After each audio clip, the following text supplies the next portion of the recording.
First of all, I want to express our deep appreciation to the President of the Republic of the Philippines and Commander-in-Chief of Armed Forces of the Philippines, His Excellency Ferdinand R. Marcos Jr., to the Superintendent, Philippine Military Academy, Lieutenant General Rowan S. Tolentino, Philippine Army, along with the other senior officers gathered here today.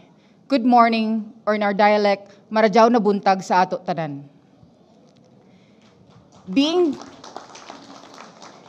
declared the valedictorian of our class is both an honor and a privilege, but it also carries a significant responsibility. Throughout my cadetship, I simply focused on enjoying the experience, never imagining that I would have the opportunity to deliver a valedictory speech in front of the President, our superintendent, and the entire class. Undoubtedly, perseverance and unwavering determination have propelled me forward. However, I must acknowledge that none of these accomplishments would have been possible without the support of my Tatay Valid, Mama Inday, Uncle Bambi, and his family, to my buddies, squad leaders, to my first class. And I am also deeply grateful to my underclass buddies, to my squad mates, and bong to my mista, who always believed in me during moments of self-doubt. To my roommates, Doom, Stavo, Mesa, the last DM Caps, Gauros, my strongest, Foxmates, tactical officers, non-commissioned officers, instructors, mentors, and our class advisor, Colonel Afan. Your help during my most challenging times has been truly invaluable.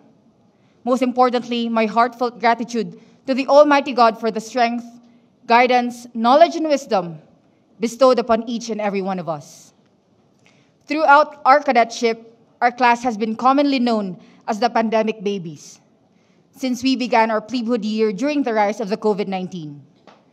This period was marked by the introduction of various protocols and safety measures to combat the pandemic, resulting in a distinctive reception rites quite unique among the other classes. We diligently adhered to social distancing guidelines and made face masks, face shields, and hand sanitizers an integral part of our basic load. With regards to our academic pursuits, we adjusted to online and modular learning approaches, enabling us to continue our studies inside the academy.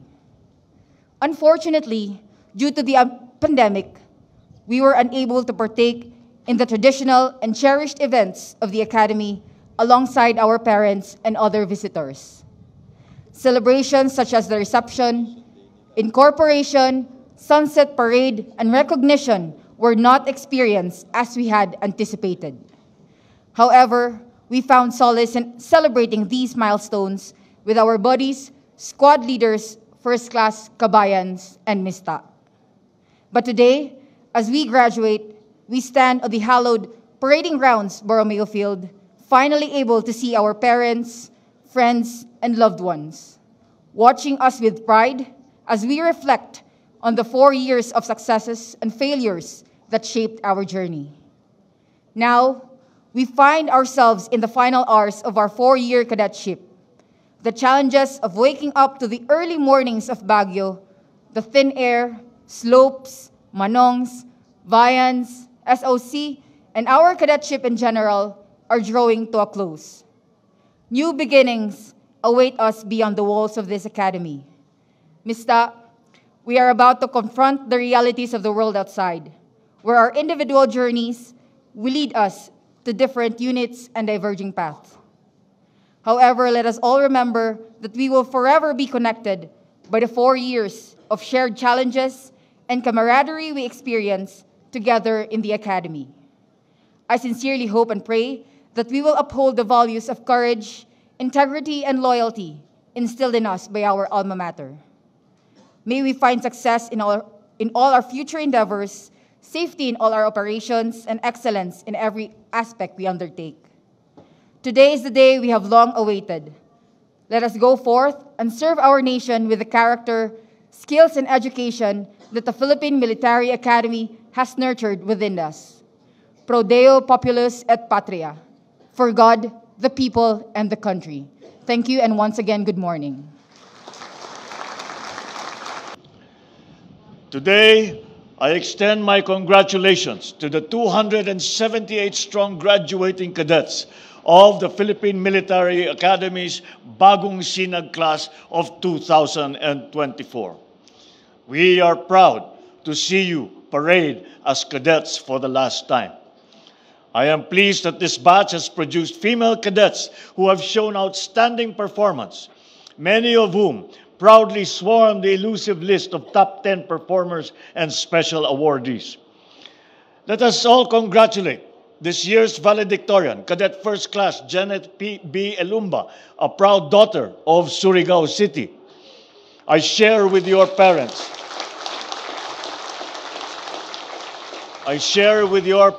the immense pride and joy that I know they are feeling right now. Tomorrow, it will be the people's turn to welcome you on your first tour as commissioned officers. Sa pagbaba ninyo sa kanila, alam kong dala-dala ninyo ang tanglaw ng bagong sinag na akma ninyo ipinangalan sa inyong hanay.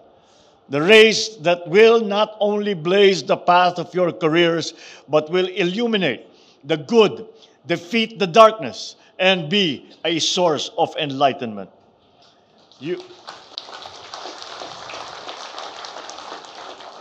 You have fought hard, and for that cherished spot that you now occupy in the long gray line of torchbearers of freedom. And as you consecrate your lives to the defense of the Republic, I know you will neither fear nor falter, nor will you fall back. For you are products of the best military school in the world. You come from a great tradition of excellence.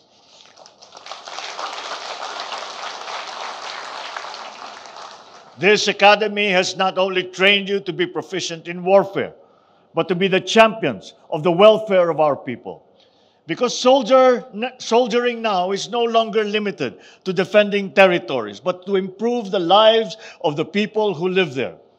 This is what you have signed up for in your military career, for which you have given up the simplicity and the safety of civilian life. Discipline and honor code are your non-negotiables, like those who have come before you. You will forego the comforts of home so our people will be secure in theirs.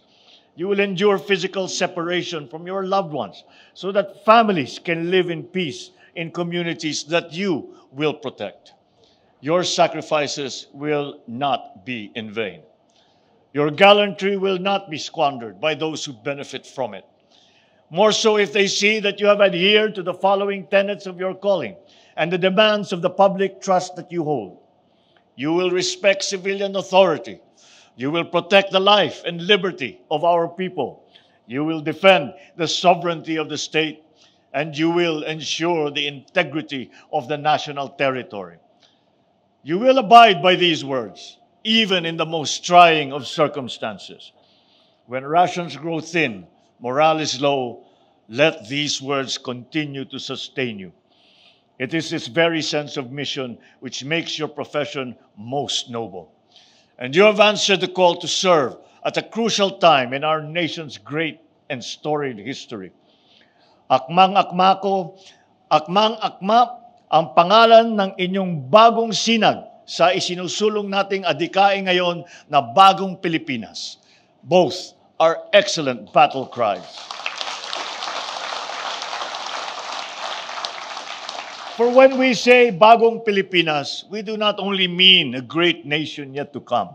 We also refer to a great nation that we are actively building one day at a time. Bagong Pilipinas is now being slowly born. This is a time of birth pains, sadly of opportunism, blatant attempts of destabilization, and last ditch to cling to the rapidly disappearing past. But we must be resolute. We must hold on. We cannot turn back. The people can see and feel the progress and peace which we have worked on for the past 2 years. The Southern Front has been relatively quiet. Development has replaced the blast of bombs and cannons and booms.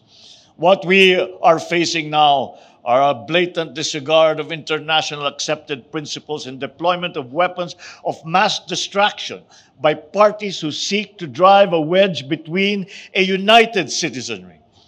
But people are not fooled. They can see through such schemes. So these attempts to divert our attention and dissipate our energy, better spent on making the country, should not draw us away from the urgent tasks ahead. And that is to keep our people safe in their homes, our territory secure, our defenses against threats strong, and our democracy stable. You are now inductees in the national effort to attain the following. Against parties whose fossilized ideas have been rejected by a people tired of war, no quarter will be given. But we offer peace of the principled kind that will uproot the causes of social discontent. Against intruders who have been disrespecting our territorial integrity, we will vigorously defend what is ours, but our conduct always guided by law and our responsibility as a rules-abiding member of the community of nations. Against evolving threats that harm our people and corrode social and political trust, we will be adept, we will be flexible, and we will be ready in repelling such things. So to carry this out, our future cadets will have to be ready. To the PMA instructors, I recognize your hard work in providing responsive military education and ensuring that our cadets are equipped to become worthy protectors of our state. The PMA has long been a reliable institution in nation building. However, in this time of great complexity, the PMA needs to step up and take on the task of ensuring that the next generation of leaders in the country are ready for the emerging and future challenges. So I direct the DND and the AFP leadership to review the PMA curriculum to ensure that our cadets will be equipped with the 21st century skills necessary to counter conventional and asymmetric threats. In the digital battlefield, a clear vision for truth, integrity, and patriotism are necessary tools to combat attempts at disinformation and infiltration. And to all the members of the AFP, be assured that this government has a continued assurance in improving the welfare and morale of our uniformed officials and personnel, and of course, to include your respective families. Kaisa ang lakas ng bagong sinag, sama-sama tayong maglalakbay tungo sa inaasam na mas mapayapa at maunlad na bagong Pilipinas. Once again, a snappy salute to the brave men and women of the bagong Sinag class of 2024. Mabuhay ang Philippine Military Academy, mabuhay ang Republika ng Pilipinas.